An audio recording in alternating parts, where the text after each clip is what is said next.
여러분 안녕하십니까. 저는 우당장명연구원장입니다. 저는 장명가입니다만은 장명가들은 그 사주 명리를 잘 알아야 됩니다. 그러니까 사주 명리 공부가 선행되지 않으면 장명하기를 포기해야 됩니다. 그래서 어느 분들은 이래요. 저한테 전화를 해서 사주도 보십니까? 이런 말씀을 드려요. 사주를 보지 않으면 장명을 할 수가 없어요. 이름의 기본 정도는 누구나 맞출 수 있어요. 근데 장명이란 사주 명리의 근기, 뿌리가 있는 거거든요. 그래서 사주 명리 공부가 선행이 돼야 한다. 잘 돼 있느냐 안 돼 있느냐에 따라서 좋은 이름을 지을 수 있느냐 없느냐, 사주에 맞지 않는 이름은 절반의 장명에 해당된다. 이런 말씀을 제가 누누이 강조하고 또 그런 말씀 많이 드렸습니다. 오늘 말씀드릴 사항은 여러분들 그렇지 않으세요? 나 좀 돈복이 좀 있었으면, 좀 재물적으로 좋았으면, 이런 것들이 굉장히 희망하시는 분들이 많아요. 우리가 살아가면서 자본주의 사회에서 특히 그런 것 같아요. 돈복, 재물복이 우선인 것 같아요. 그러나 이제 당장 건강이 나쁘신 분들은 건강하면 좋겠다는 것이 우선이겠죠. 그리고 또 건강도 어느 정도 재물도 있는데 명예, 이런 것들이 없으면 또 명예가 좀 있으면 좋겠다. 그런 분들은 시어분이나 시어문을 앞두고 내가 합격했으면 좋겠다. 이런 것이 큰 희망이죠. 그리고 어느 분들은 다 좋은데 결혼해서 부부간에 갈등이 있어서 그런 갈등이 없었으면 좋겠다는 것도 희망이고, 또 내 가족들 모두 행복했으면 좋겠다는 것도 희망입니다. 그러나 이 세상은 모든 것이 마음대로 되지는 않습니다. 분명히 모자란 것은 누구나 있습니다. 보통은 재물복이 좀 덜하신 분들이 사주를 많이 봅니다. 그래서 오늘 과연 부자 사주라는 것이 있는가, 부자 사주가 뭔가, 그거에 대해서 좀 설명을 드리려고 합니다. 제가 사주를 하나 써보겠습니다. 양력이고 1942년, 좀 오래됐습니다. 저는 48년이니까 저보다 6년 선배예요. 6월 9일 시간이 04시에 태어났대요, 이분이요. 4시. 그 다음에 음력으로는요, 음력으로 1942년 4월 26일이요. 인시라고 하는 인시. 이렇게 인시. 사주를 먼저 구성합니다. 말띠예요. 말띠. 이모, 병호, 바로 어리네. 또 계사, 계밀, 그 다음에 갑이. 사주에 8자를 제가 썼어요. 기왕 쓰는 게 이제 대운도 쓰겠습니다. 정, 부, 기, 경, 신, 임, 계, 합 썼고요. 그 다음에 미, 신, 유, 술, 해, 자, 축, 인. 10, 20, 30, 40, 50, 60, 70, 80. 제가 빨리 쓰다 보니 좀 난해하게 글씨가 쓰여집니다. 옛날에는 보통 그 사주를 이렇게 쓰실 때 만세력 책자를 보고 전부 뽑아냈어요. 그러나 지금은 세상이 달라져가지고 인터넷에 만세력이 아주 잘 나와 있는 게 있습니다. 그건 충분히 참고를 하시라고 제가 말씀을 드려요. 그래야만 실수를 하지 않거든요. 실수를 하지 않는데 사람이 자칫 그 책을 보고 뽑다가 실수를 하게 되면 엉뚱한 사주 설명을 하게 된다. 이건 분명히 맞습니다. 그래서 이 사주가 무슨 사주인가 제가 말씀을 드리는데, 육친을 좀 써보겠습니다. 육친. 항시 사주는 일간이 나 자신이다. 일간의 기준으로 수생목, 상관이다. 내가 생하는데 상관. 음양이 다르다. 이것도 음양이 다르다. 상관이다. 그다음 수국화. 내가 극을 하는데 음양이 다르다. 정제다. 수국화. 편제다. 그 다음에 이것도 편제다. 똑같은 거예요. 편제다. 그 다음에 같은 화는 화인데 수국화다. 그 다음에 이건 음양이 다르기 때문에 정제다. 그 다음에 똑같은 수요. 급제다. 이게 급제. 이건 급제. 음양이 다르기 때문에 급제다. 이게. 그래서 이 사주를 보면은 임수가 이제 자칫하면 이 사주, 제가 오늘 설명드릴 내용은 종적격 사주, 종적격 사주. 종적격 사주. 무슨 얘기냐면은, 종적격이란, 재운이 너무 강해서, 도저히 그 따라가지 않으면 내가 살아갈 수 없다. 우리가 세상을 살면서 어떤 세력이 너무 강하면 그 세력을 따라가야 생존을 한다. 이런 말하고 똑같아요. 사주에도 그렇단 말이에요. 그래서 종적격 사주로 보는데, 종적격 사주가 그럼 부자 사주이냐? 부자 사주는 저는 딱 두 가지 놓습니다. 먼저 신왕 제왕 사주에서 신왕 제왕, 내가 약하지 않고 그 다음에 여기서 재물운이 강하고 신왕 제왕 사주, 신왕 제왕 사주고 종객적 사주를 제가 주로 이걸 푸는데 부자 사주가 제법 많아요.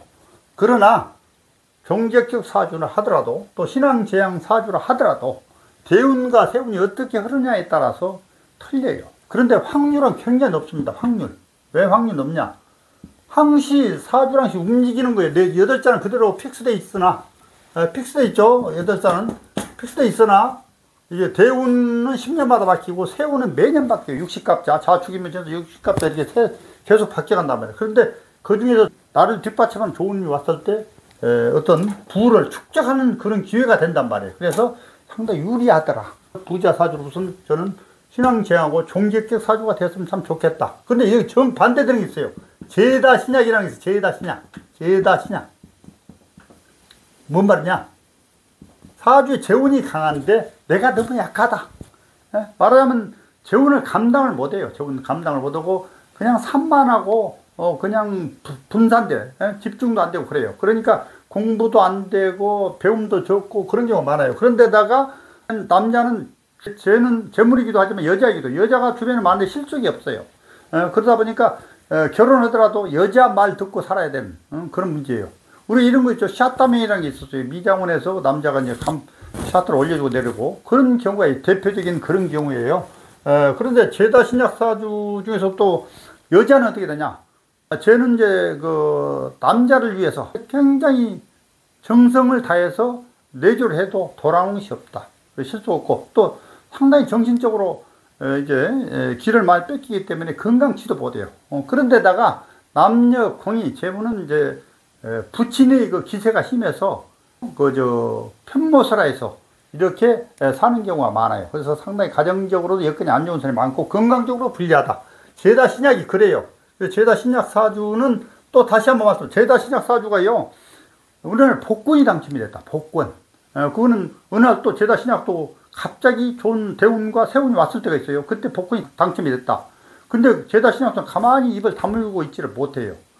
그리고 제다 신약 사주가 갑자기 큰 돈이 생기면 감당을 할 수가 없다 이게. 그러면 건강적으로 불리하고 자칫하면 사망하시는 분도 계세요. 그래서 입을 가만히 못 두니까 사방군데서 연락이 와서 나를 힘들게 한단 말이에요. 그러면 기존에 당첨된 금액보다 훨씬 더 손해를 보고 폐가망신하고 정신적으로 피폐해지는 경우가 많아요. 그래서 제다 신약 사주는 아주 위험하고 뇌물 조금만 먹어도 공직에 계신 분들이 그러면 바로 쇠고랑 찬다. 이런 것이 제다 신약 사주예요. 근데 이제 종객적이나 신앙 제왕 사주는 부자들 확률이 높다. 이런 말씀 먼저 드리면서 이 사주가 아까 얘기했죠. 임수가 있어서 자칫 종객적을 이게 수가 도운 게 하나 있잖아. 나를 돕는 원인이 없고 사주 전체가 재성으로 이루어지는 것인데 목생화로 해서 죄를 키워요. 말하자면 목생화 죄를 이제 크게 키운단 말이에요. 그러나 수는 정반대 아니에요. 여기서는 수가 내용을 보니까 5월달에 임수는 절지 있다고. 절지 무슨 말이야? 절지 있다 이게요. 절지가 뭐냐? 포태법 이런 게 있어요. 세병사묘 절태양생 이렇게 쫙 나가는 포태법에서 절지라는 것은 막 세상에 태어나서 이제 미동하려고 하는 그런 시기란 말이에요. 힘이 없기 때문에 임수의 기운은 미미하다. 그래서 이 사주는 그냥 종객적으로 보는 것이 타당하다. 죄를 따라야 된다.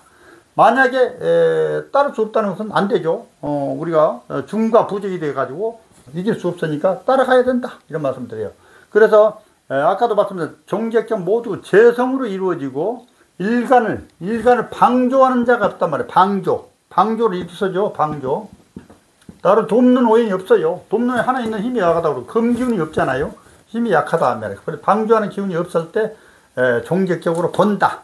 근데 이제 이 사주에서 재성이 강한 사주, 종객적에서 식상이 없는 경우에, 식상이 상관이에요. 여기서는 상관이 없는 경우에는 별로 도움이 안 돼요. 왜냐하면 목생화로 내 길을 막 축해 세우니까 목생화. 그래서 식상이 있는 경우에 그 고화를 좌우해. 고화 높고 낮음을 좌우한다 이게. 여기서 식상이 있으니까 참 좋죠. 식상이.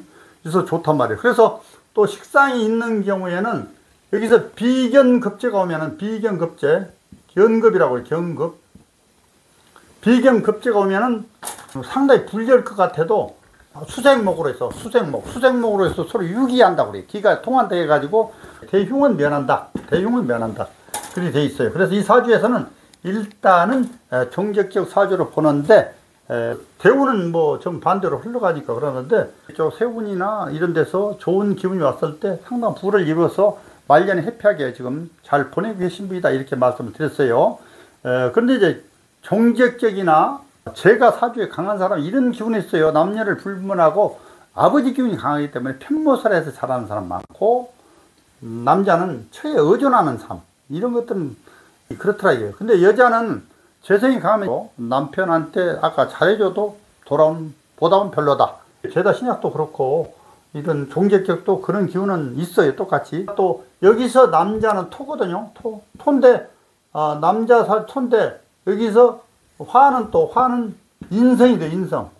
화는 화생토로 인성. 남자는 화에 파묻힌 게 있다. 화. 그러다 보니까 의지가 박약하고 무능한 남편이 된다라 이런 얘기예요. 그런 기분은 있어요. 근데 아까도 말씀드린 확률은 대단히 높다. 부자 확률이 높다. 이렇게 하시면 돼요. 신앙 제왕이나 종적적 사주가 그렇다. 오늘 이 정도 말씀드리겠습니다.